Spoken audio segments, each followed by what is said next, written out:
Hey guys, I'm getting my steps in, but I'm going to talk about a very serious subject today.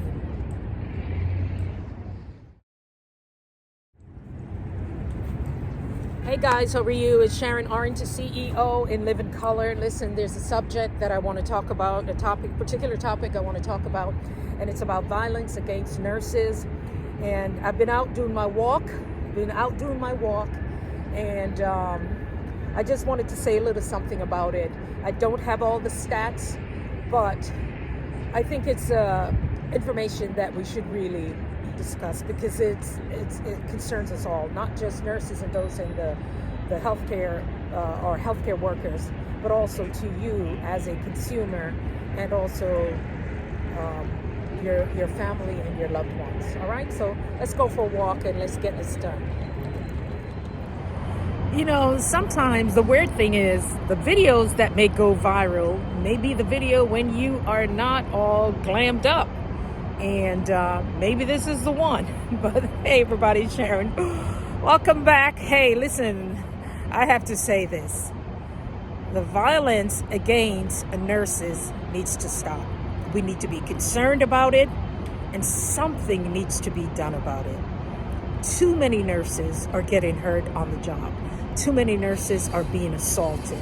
Too many nurses are just having a lot of mental health issues. Okay, I am not putting everybody in a basket, but I'm a nurse. I've worked with other people who have had some form of anxiety or trauma or post-traumatic stress disorders. Something has happened to them while working as a nurse. And so my thing is this: what are we going to do about it? Nurses, what are we just going to wait on management or the organization to do something? Is there anything that we can do to demand that our nurses are protected? We need to have this conversation. If you're watching this and you're not a nurse, I'm going to tell you something. You've had family members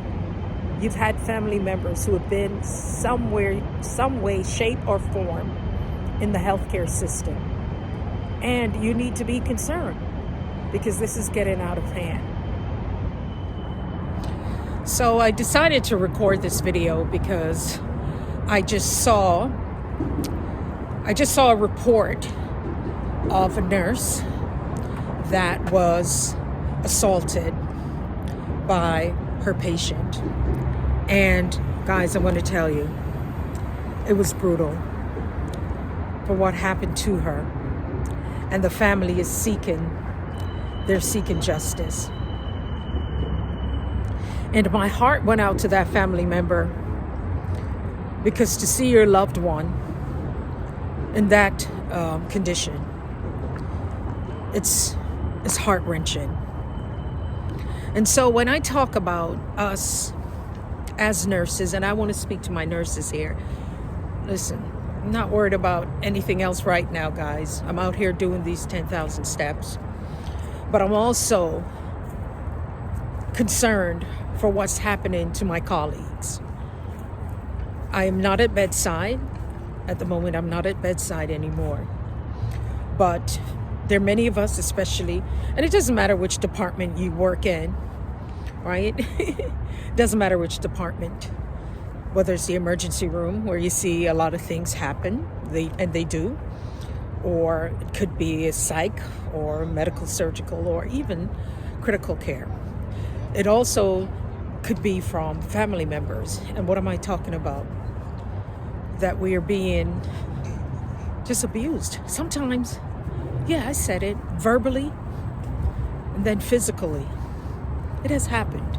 And we understand that during a time of illness, people are scared. You got to give them the benefit of the doubt.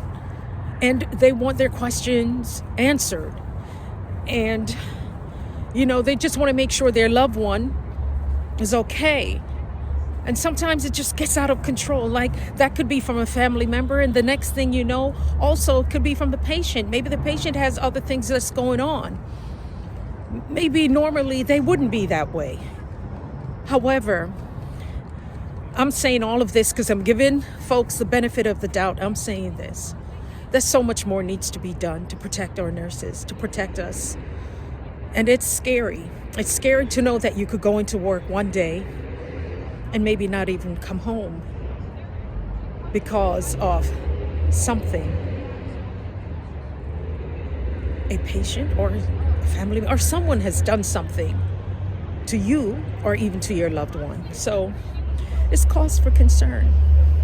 And there's so many stories I could tell you. And many of you, especially the nurses, I know you can comment below. You don't have to tell all the business, but I know there are many of you who could tell us stories on how, you might have received some form of injury or if it wasn't physical, it was more,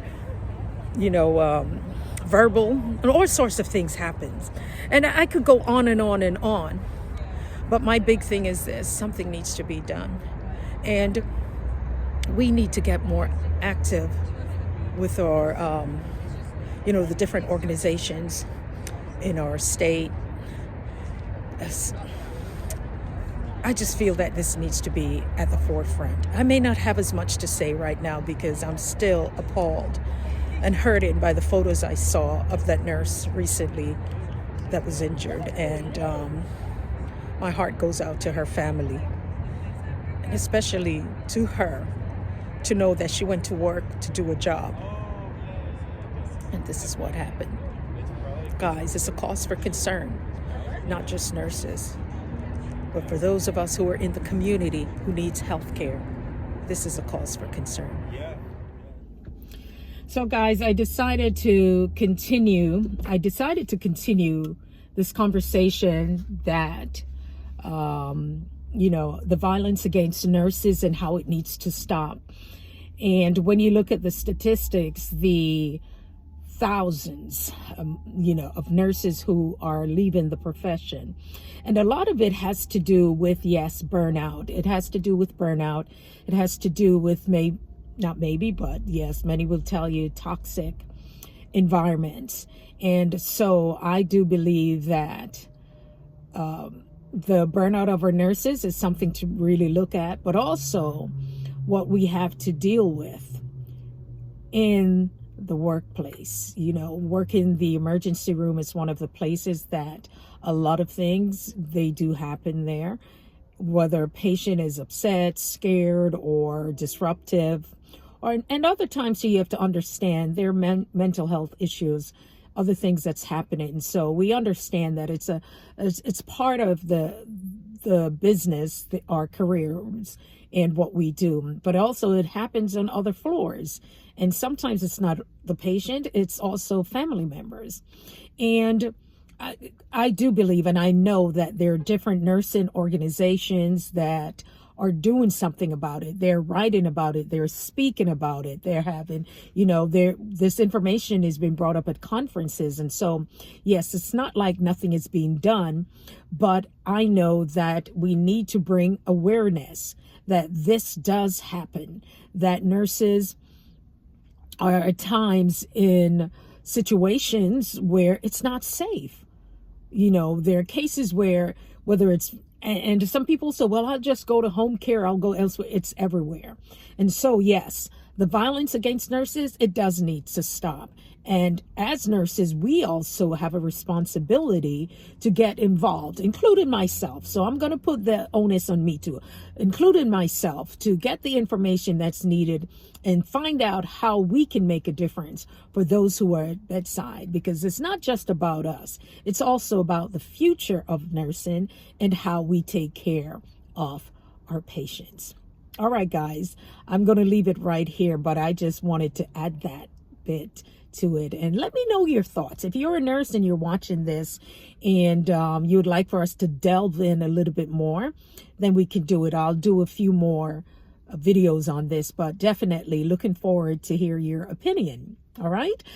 If you haven't done so already, please like and subscribe, and also hit the notification bell. So when I am live, you'll get more information, and definitely for the videos that I will be posting. All right, everybody. Until next time, it's Sharon, over and out. See ya.